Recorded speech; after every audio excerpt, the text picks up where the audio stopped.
Good evening. Good evening, and then welcome back to the first episode. Absolutely. Very exciting. Very exciting. Yeah, in this episode, we're going to explain to you stuff like what's the official definition of BPD, Yeah. but also how, Thijs experiences it, what my view of it is, Official different criteria symptoms, for different subtypes of BPD, causes of BPD, misdiagnosis, stereotypes, and stigmas, Yeah. and a lot of other information. Also, when do you tell someone you have BPD? So Yeah, definitely. a lot of different things, just to give you a main view of what it actually means Yeah, to and have our it. personal experience with it. Yeah, exactly. Yeah. So we're going to start off with telling you what the actual official definition is of BPD. So most of the time, that's what they say is, what I've heard about it is that it's unstable self-image, unstable relationships, being impulsive, having intense mood swings. Yes. I think those are kind of how it is described.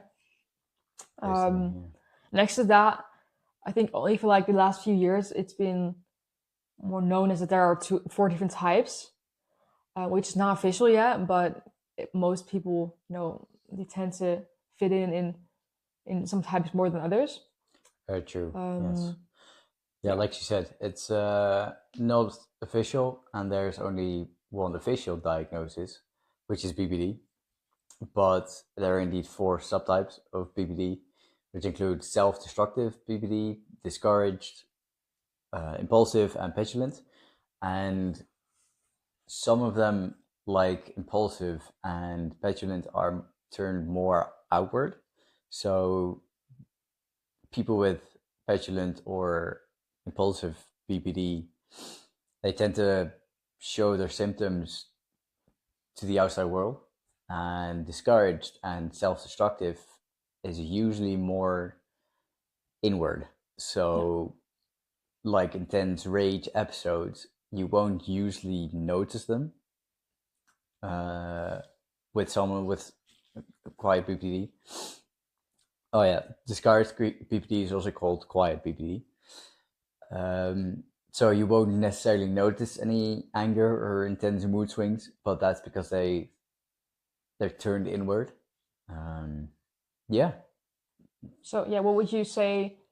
Do you find yourself fit in, and what do you experience? I'd say I'd most definitely fit in the subtype of discouraged, quiet BPD. I've noticed I tend to turn inward a lot, and I've been punished before for showing emotions to the outside world. So I've learned to keep everything inside, and whenever I'm angry or something else happens, I just put on a mask, don't let anyone see. And Exactly. So I'd definitely say quiet, maybe a little bit of self-destructiveness in there as well. Yeah, okay. As possible, of course, it's spectrum. Yeah. Right, the stigmas and the stereotypes. Yeah. So BPD, if you have ever heard of it before, it's sometimes it's portrayed in TV shows or movies or books, but also some people will actually just casually throw it around, like, "Oh, you're so borderline" or something. It infuriates me. It is, and what does that mean when people say that? Like, usually, Yeah, exactly. I mean, I think it means that they're just like really being moody or something, or being dramatic, or I usually interpret it as people saying they're borderline when they switch between moods. Yeah. Or if they change their mind a lot. Yeah. They usually say, "Oh, I'm borderline," or "This person is borderline," purely because they can't stick to a decision. Yeah. But yes, that's definitely so that's a way that people use it that I've known. Because I have actually known people that will use it, but not that many, but few. Yeah. I also know people that don't actually know what it means yet. Also in movies, I've seen movies about borderline before. As you might know, Girl Interrupted, and I think you see Prosignation. I think it's also a borderline character. And you see emotion. You see a lot of the just kind of like unstable relationships, unstable moods. Right, yeah. Trying to keep people in your life, and being like really dramatic Driven. actions, Right. drastic actions to keep them in your life. Yes. So that's also what's portrayed. What I often hear about it is that people with BPD are manipulative, and they are mean, and they're just all over the place. Yeah, they're dangerous. They're dangerous. Yeah. You have to walk on eggshells. Yeah, exactly. Yeah. And for example, I had experience with a person in my life, and I think I'm in research for BPD, but this person knows that, and we had a discussion about something, and the next day I accidentally left the door open of the house, the front door, and we live in a city. This person lives in the city, and I stayed over for the night, and I left the door open, unfortunately. Didn't mean to, but I had to leave early for work, and I guess I forgot, which I normally never happens. Like, it's never happened before. But this person got pretty mad at me and asked me if I was trying to take revenge for the whole discussion. Because I guess revenge is what they said, isn't that what borderliners do? To try and take revenge. Like, you would do something really drastic, really extreme, when you're mad or something. It's just like you don't care about people, and you just want to hurt them or something. That's also something that's seen as BPD. For wanting sure. to hurt people. For sure. Yes. It's also a really bad view. Agreed. What would you say is the most... No, that's the wrong word. Some stereotypes are worse than others. Which would you say is the most non-accurate? I mean, also, what I guess that it's like that they're like kind of like it's no use to like try and connect with them, or try to be friends with them, or just try to be with them, because it's useless, because it's always going to destruct or something. Like, they're like just hopeless or something. I feel like that's also kind of an image that's created. Like, it's hopeless trying to for sure to help them. It's never going to work out. It's never going to help. I think that's so unfair. Yeah. For sure. Definitely. I agree. Because most of the time, people with BPD, I think, in your experience, and also me struggling with emotional instability, is that we just want to be seen, and we just want to be listened to. Exactly. So that's really an important thing about it. For sure. Yeah. No, and it is really complex, and people don't see that. So. No, people often don't want to spend the time or effort to get to know someone with BPD. Exactly. Because like, oh, well, I've heard people with BPD are, I don't know, I have to constantly walk on eggshells. Yeah. And I don't want to. Exactly. Yeah. So, right. The official criteria. Misdiagnosis first. Right, of course. My bad. Yes.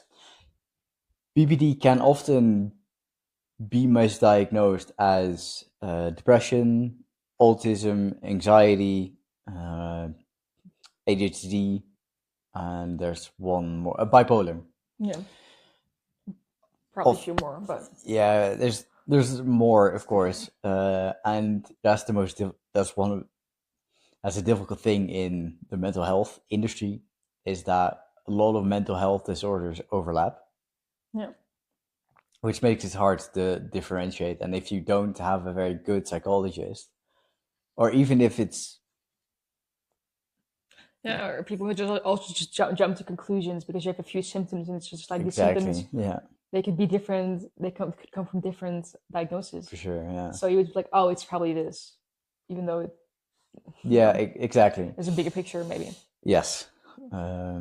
And the reason that these things are misdiagnosed with BPD, or the other way around, is because a lot of the symptoms that happen with ADHD or autism or depression or anxiety or bipolar, they often have the same symptoms as some of the symptoms from BPD, like mood swings or chronic feelings of emptiness, stuff like that. The intense highs and the intense lows. Yeah. Those are things that people with BPD experience. Like, if you would be more specific, I guess depression is because people with BPD also experience really deep lows. For sure. So yes. people could see that as depression and PTSD, you know, trauma, and that's also something that comes with BPD sometimes. Yes. And then Well, that brings me to my next point. Sorry. Another misdiagnosis is PTSD, and it often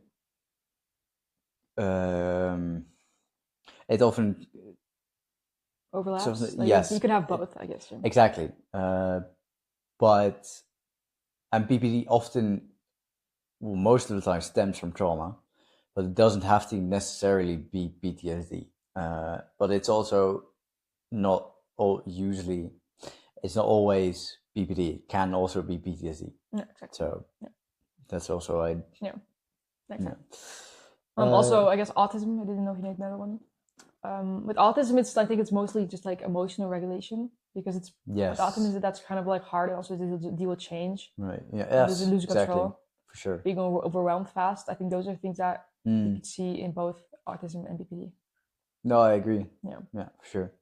And bipolar, did we tell? Yeah. Well, bipolar. No, also, we didn't actually. Okay. Bipolar's is defined by manic episodes and depressive episodes, and you can have bipolar where it's day by day, but it's usually a few weeks of mania where you think you can take on the world. You know, everything is absolutely amazing, followed by an intense depressive episode where depression is very bad and like you can't get out of bed and it's hopeless, stuff like that. And that's something people with BPD experience too, but on a much faster scale. So where most people with bipolar disorder experience a few weeks of mania, a few weeks of depression, people with BPD can experience them a couple of times a day, where they feel euphoric and then depressed. And that's also why bipolar can often be misdiagnosed with BPD or the other way around. Yeah, exactly. Yeah. So what are the causes of BPD? Or official criteria. Shit. Moving fast. I'm moving too fast. I apologize. ADHD must be. For real though. Yes, official criteria. So first off, you have to experience at least 5 of the 9 symptoms that I'll be discussing next, which are intense fear of abandonment, impulsiveness, so reckless driving, unsafe sex, binging, stuff like that. Yeah. Intense relationships, people unstable, intense relationships, and feelings towards people. Yeah, unstable self-image. Yeah, you could also see like having a favorite person. We'll get onto that more later. That's definitely another topic for another day. A bigger thing. Yeah. Unstable self-image is one. Yeah, so that's where I'll explain for myself, I guess, is where I can sometimes feel like I'm, well, not to toot my own horn, of course, but sometimes I can feel amazing, and then other times I can feel like I'm the worst person in the world. Yeah. And then other times I feel like I'm not anyone at all. So that's definitely a change all the time. Exactly. Up and down. Yeah. Dissociation is also a big one. Yeah, dissociation. Let's different types of dissociation as well. Suicidal thoughts and behaviors and self-destructive behaviors, like engaging in self-harm.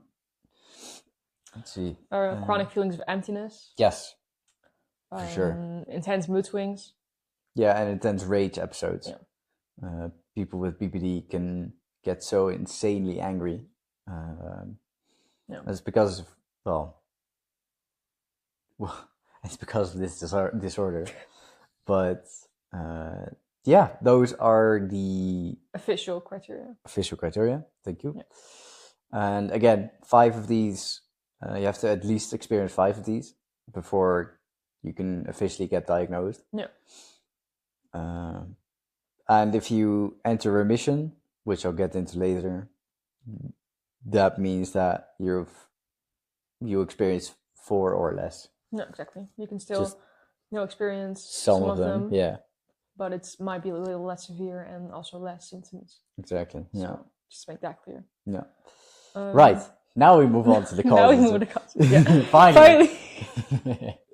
Okay, you want to start? Yes, I will start. So basically, BPD is always caused by your environment. Yeah. So where narcissistic personality disorder, for example, is also genetically dispositioned, BPD is always from the environment, and it doesn't always have to be from your parents. So your parents don't always cause it. It can also happen where your needs aren't met. That's usually the way it happens, is because your needs aren't met consistently throughout your childhood and the rest of your life. Well, but yes, it's definitely nurture. And just to get that clear. Yes. And it's just a lot of different ways. I think we'll get on that more later as well. For sure. There are a lot of different reasons. What would you say you think, caused it? You don't need to go into specific detail right now, but for me? For you, yeah. I would say I was constantly made aware that I was not good enough for being me. So I had to be someone else. Yeah. And I was a highly sensitive kid. So that means that I was very sensitive to sounds and like sensations and stuff like that. But I was told to get over it, basically. And whenever I asked for help or anything, I got told to get lost. So my needs weren't met consistently. And I think a few important people in my life leaving, like my mother suddenly leaving to New Zealand for... Yeah, of course. To live there. Yeah. It's a big event. So. Yeah, and certain friends suddenly ghosting me. I think that definitely caused some... caused my BPD. Of course. As well as bullying, severe bullying. So just a lot of different things. Exactly. But it's always the environment. Yeah, it is. Yeah. For sure. Yeah. Personal symptoms. Would you like to start this one? Sure. Okay. So the symptoms that I experienced that made me, I guess when I first started thinking of having BPD, of course I would check out and look at the symptoms of what do I experience. Because when I first started, I discovered BPD and not the 4 different types. Because I do also think I have quite BPD and not just BPD normally, because I don't think I'm not like really an impulsive person. That's one of the symptoms I don't really experience. But I think all of the other ones I kind of do experience. My abandonment issues are all over the place. I struggle with that almost every day. I have mood swings that can go from just, feeling, I guess, really euphoric to just being suicidal. And it can go up and down throughout the day, just multiple times.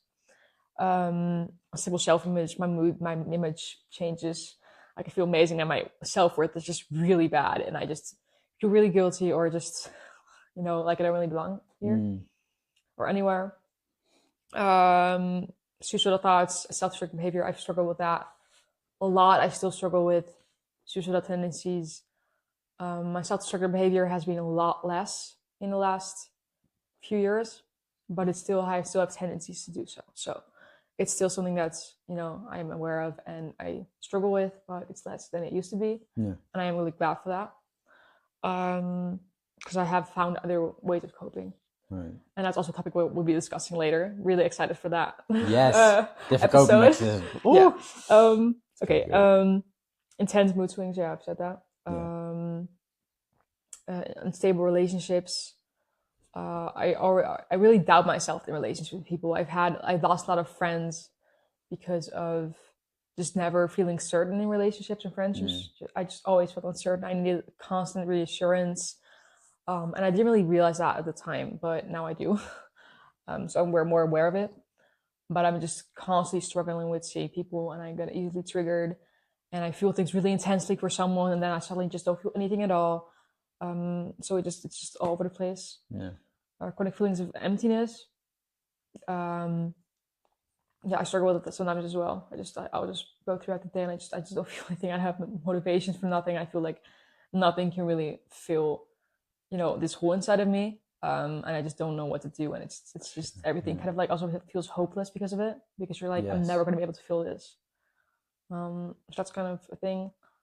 What about the Rage episodes. I thought I didn't struggle with rage episodes at first. Ha! She thought. I thought. I mean, I never express my anger, so I probably don't experience it. But I can get really angry, and then just my veins, my hands are shaking, and I just really want to like hit stuff and just let it explode. But I just keep it inside, which is really exhausting, by the way. But I do experience it. I just keep it all inside. But it's so severe, and it can eat you up inside if you don't let it out sometimes, or don't talk about it. Definitely. And it can pass really fast, but it's really intense, and I really want to release it at the time, but it's pretty much all consuming. Yeah, exactly. It is. What about dissociation? Dissociation, I also experience that. It's sometimes more times than others. When I get triggered, for example, my dissociation starts acting up, because it's also kind of like a cope mechanism, I guess. To just not really feel things and just for self-defense. Yeah. So when I get triggered, for like example, my abandonment issues get triggered sometimes. I'll start dissociating, and everything would just start. I'll feel too much, and then suddenly things would just like, I'll wander after my emotions a bit, and things will start to feel a little bit more unreal, and like I'm not really here. So I do experience that as well. Right. Yeah, I would say. No, fair. No. And what about you? I'd say the only symptoms I don't necessarily experience is impulsivity, and that's because I'm not gonna swear. I'm a very sensitive person, and I was raised to do things the right way, so no breaking law or anything. Yeah. And I'm just insecure, so certain things aren't necessarily on the list. Yeah.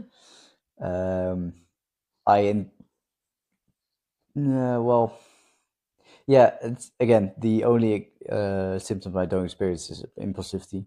Yeah, exactly. And then there's no way in life that you think, oh, maybe I'm impulsivity with this. No. Okay. No, I'm very thoughtful. Yeah. Like I think before I do things. Yeah, exactly. Yeah. Let's see. Yes. Borderline is spectrum, for sure. We've always discussed that a bit. Yeah, so with the symptoms and all, everyone experiences them different. Yes. At a different intensity. Yeah, and the 4 different subtypes, of course. Yeah. So it's not just a stereotype you might have in your head. Just so you know. Just saying. And it's like Sophie said, it's something. Of course, it's an official diagnosis, and everyone who has it gets diagnosed with BPD, but everyone experiences it differently, which makes it so hard to find an accurate stereotype or a stigma, of course. And it's definitely a spectrum. It's a little bit like autism. Well, can I say that? It's a little bit the same as in the sense that it's a spectrum. Yeah. Because, This is autism. I mean, I have autism. I'm diagnosed with autism. I know people with autism, and we're all really different. Just we experience things different, and it's really not all the same. No, for sure. It's also not like the stereotype autism. It's not at all like that. So maybe a few things are, but not like people think it is. We talked about the symptoms just now. What would you say is the hardest one to deal with for you? For me, the hardest symptom, partly my abandonment issues, because those can trigger a lot of other things.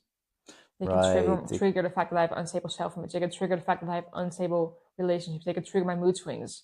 They can trigger dissociation. They can pretty much trigger a lot of things. Fair. The root cause. And I struggle with it pretty much every day. So with my friends and stuff. I experience it a lot, even with my good friends. I still think about it all the time, and my actions. Sort of just everything. I just can't really stop thinking about my abandonment Right. issues. I'm constantly just in fear that I constantly feel like I'm just standing somewhere and I just constantly feel people floating away from me, and like I can't control it. Like it's impossible. Everyone is leaving, and like I'm losing people every single day, and I need to fight to get them back every single day. And sometimes I just lost them, and then maybe another day I'll be fighting for them again, and then maybe I'll have them again for just a few minutes, Yeah. and then they're gone again. So it's constantly just like losing them all the time, over again, It's and having to exhausting. grieve them already, Yeah.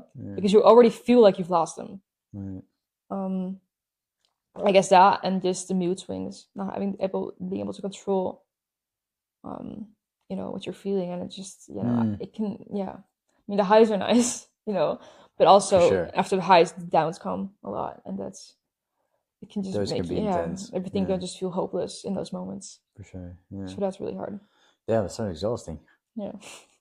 What is? And what about you? I'd say the rage episodes, because they can feel so utterly consuming, and they're easily triggered. So I don't know, stub my toe and I'll explode, or the Wi-Fi is not working properly and I Yeah. will absolutely lose it. And it's usually because I can't deal with frustration very well, and frustration is powerlessness, Yeah. and people don't do well with powerlessness, No. which translates to a loss of control, Yeah. of course. It's a really big one. A Also, very big one, we yes, both struggle with that a for lot. sure, Losing control is a really bad trigger. definitely. Yeah, and I'd say it's the most difficult one because I feel like I don't have control. Like I said before, control is a very big one. Yeah. But with rage episodes, it feels like I can't do anything except either completely destroy myself, Yeah. or completely destroy everything around me. Yeah. And it's usually fixed by just watching a YouTube video or something. Distraction is always a very good one to That's good to know. help. Yeah, but in those moments, I definitely engage in self-destructive behaviors, and I'm very acutely aware of where they're coming from and why I'm so angry, why I'm so frustrated, I guess. Yeah. So where it's coming from, but I can't seem to stop it. Yeah, Not so, in that moment. You're losing control, Exactly. And that's, I think, one of the most difficult ones, because the rest is also difficult. The abandonment issues, feeling like a bit like you described, having to fight every single day for basically, a bit of their intention, I guess, just to keep them in your life. But I feel like I can deal with that, especially if I am in a euphoric state of mind. Another one I find very difficult with is both dissociation and, I'd say, self-destructive behavior, and more so self-harm, I think. We'll get into that later because that's that's a coping mechanism in itself. And it's a really big topic. Exactly. It all comes down to feeling like you have control. Well, yeah, for certain people, it's yes. For some people, it's a big thing. People self-harm for different reasons. This is a big one people experience. So. You're right. But I mean the symptoms I experienced. Exactly, yeah. So also, just what we're saying. We both have symptoms that we, find the hardest to deal with. That also says something about the spectrum, I guess. Some people experience Exactly, other for ones sure. more intensively, and struggle with certain ones more intensively. Yeah, And so that's definitely. also differs Yes, for I everyone. agree totally. Yeah. What I find interesting is that you experience abandonment issues a lot more intense than I do, and you don't experience the rage like I do. Yeah. And Yeah, I definitely. find it very It is interesting. interesting. Yeah, for Yeah. sure. But yes, so those are the symptoms we deal We with, and experience and it's deal like with it. Exactly. But we've we'll get, we'll explain a lot more symptoms later on yes, episodes. definitely. This is just the Well, first episode. Like yeah. you are in for a Everything treat. is, yeah. Exactly. So when did you think about when you had BPD? Or well, no, that's not a good sentence. Sorry. When did you think you might have BPD? Okay, so I guess about a few years ago, I think I saw it somewhere online. Maybe I even saw a movie about it, and I was interested in it.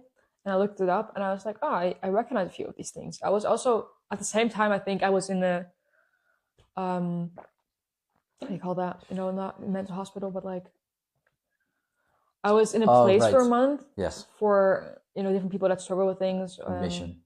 Yeah. Well, how do you call those places? Admitted. Yeah, to a psych ward. Yeah, I guess in a certain way. I guess it was. But it was for a diagnosis. To get a diagnosis, I was struggling with a lot of things at the moment, and they were like, "You need to go to this place, or you should have therapy 3 times a week." So I was like, sure, I want to go to this place because I want to get away from home, and I also want to know what my diagnosis is and what's going on. And at the time, I heard a lot of people talk about BPD because a lot of people there were diagnosed with BPD, and I started thinking about it a lot. I started researching it a lot, and I was like, yeah, I experienced a lot of these things, but maybe not the impulsivity and a few other things that are seen as BPD in general. Right. And then later on, I guess maybe a year later, I started seeing Quiet BPD online, and I was like, wow, I experienced all of this almost. Exactly, impulsivity. Even that I might experience in a few ways. People have called me impulsive, so it's like I totally don't experience it, but I think a lot less than some do. But you then relate I started a lot more to the Quiet BPD. Exactly. Yeah. So I related a lot to the Quiet BPD because I also keep a lot of things inward. Right. And no one sees it, but it's so intense all the time. For sure. And it's so up and down, and it's so unpredictable, and it's with people around me, and I get triggered all the time. And I was just like, yeah, I recognize this. I recognize this, and it was just like I felt seen by seeing the symptoms and diagnosis. Like this might actually be me. Finally, an explanation. Yeah. And I wanted to research it, but I didn't really know how to. Didn't feel like I would be believed for it. That people would really think that I would have it. Right. Maybe I was just overreacting because that's what I've been told as well. You're just overreacting. You're just a teenager. Every teenager experiences mood swings. And is overwhelmed and struggles with friendships and stuff and feeling isolated. So I was like, sure, that might actually be it. And I got my diagnosis for autism, and autism is also sometimes symptoms are also the same as what BPD. For sure, that goes over. Yeah. So I was like, I guess I have autism then, and I stopped looking into Quiet BPD for a while, and then I met Thijs, and then I started thinking about it again, and now I'm doing research for it. Finally, after a few years, I'm actually being researched if I might actually have it. So, but I do know that I experience a lot of things because I've talked to Thijs about a lot of symptoms, and we do experience a lot of things in the same way. So. Sure. Yeah. Definitely. And your story? Yeah, that's a good one actually. I was experiencing a lot of mood swings, and I was wondering why I was so heavily invested with certain people, and that's where the FP or the face of person aspect comes in, which we will discuss later on. We will discuss everything later on. Exactly. Just wait for it. Just wait for it. Gotta be patient. But yes, and I was wondering, why did I take things so personally? And especially in the sense of when people didn't text me back immediately or left me on scene for a little bit, and then afterwards they later replied usually. But it left such a disappointment and ache and anger that I thought, what is going on here? What the hell is going on here? Then I started researching a little bit, and then I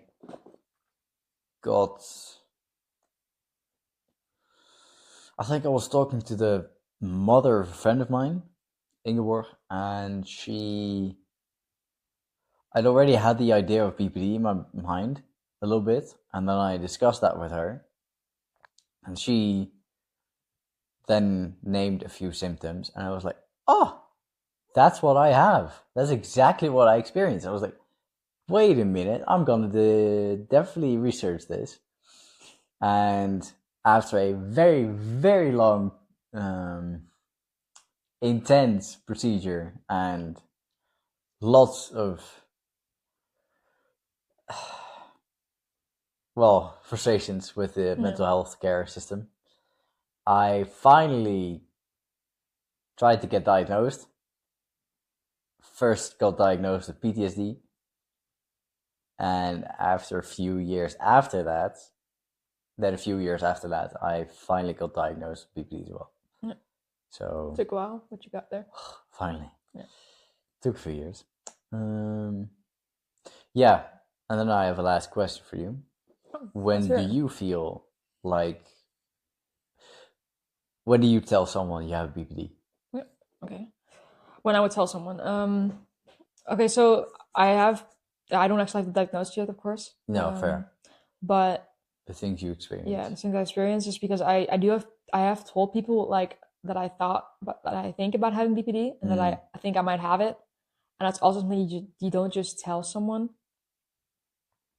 Surely, because I'm not actually 100% sure yet, and because I don't have the diagnosis, and people are not always happy with you telling them that you think you have something when you're just not sure. So for me, it was just when I trust people, and when I think people might understand it. Like, I have told people that didn't understand it, and they were like, yeah, but that makes no sense, and how could you have these symptoms? How could you have abandonment issues? Where does that come from? Because I'm not. I never left you. Yeah, just reactions. I'm like, okay, you clearly don't understand, and then I started telling people a little bit less. But I have told friends that I trust about the symptoms I experience and that I might have it, and I've had really good reactions to that. And that people are really just, they tell me to keep them updated. Right. So I am. So yeah, I guess, feeling safe with people and knowing that they won't judge you, because there is a really big stigma on BPD. For sure. And having it, and definitely. If you tell someone that, they might just be like, "Oh, what BPD? That's crazy. Maybe I don't want to be with you anymore." Exactly. Like it can be like a really big thing. People can make it a really big thing when it's just so much more complex than that. Yes. So that can make it scary to tell people, I think. For sure. Because you don't know what stereotypes and stigmas people have in their heads. How people might react. Yeah. But if you have people in your life that you trust and you feel safe with, as I do, and I'm really thankful for my friends, then I think you could tell people. And it's also really nice to have a few people that actually know that you struggle with that. It's really hard to go through it by yourself. So true that. Yeah. What about you? I don't usually tell people unless it's absolutely necessary, or I think we're going to be very close, because when we get close, again, the FP thing comes in play. Favorite person. And I'm not to my own horn, and this is not something I'm proud of, but I'm very good at masking. So people won't tell something is wrong unless I want them to. However, sometimes I can become a little distant / cold when I'm triggered, or when I'm, triggered, of course, but mostly in the sense of either I feel rejected or I feel like they're going to abandon me, which is when I use the coping mechanism, of course, of keeping everyone at arm's length and never telling anyone and doing everything by myself. Which is also hard. Yeah, tell me about it. Yeah. You keep control, but it's not always easier. No, you build up a wall so you can't get hurt, but you're alone at your side of the wall. So, to answer your question, I tell people I have BPD the moment I think we're gonna get closer, and it's good to communicate properly, because then those people might, or at least are aware of why certain things happen, or why I behave in a certain way. Yeah. Yeah, basically that. Yeah. So, do you remember when you told me? I think we were actually in the train when you told me. Wow, that's a good one. Yeah. Because I think we were friends, or we were beginning to. We were beginning to become friends. Yeah. And we were traveling the same train together, taking the same train. And I think we first we were first discussing about panic attacks, and we went really deep, really fast. We went really deep, real fast. We started swimming at the bottom of the deep end. Yeah. I think it was one of those train rides. Yeah, for sure. They just kind of came up. I think we were just talking about diagnosis. I think I also told you I had autism, and we were talking about our other symptoms we experienced, and I think then that came up. Yes, I think so too. Yeah. No, that's an interesting one, because we've discussed so much already. Yeah. And it feels like you've known me with BPD for like forever. Well, basically since the beginning of our friendship, of course. How did you? What was like for you when you heard I had BPD for the first time? Because you had been researching BPD. I was just really interested as well. I was really curious to what you experienced and what you were dealing with. Right. I was just really interested in finding out, figuring out more, and getting to know you, and how it all worked for you. So yeah, I guess that a lot. No, fair. Yeah. Nice. Yeah, that was it for this episode. Thank you so much for joining us. Thank you for joining us. Yeah, I had a great time with you. Me too. For sure. Always, anytime. So yeah, we're gonna be recording more videos. A lot of different topics. Stay tuned. I'm really excited. So yeah. See you soon.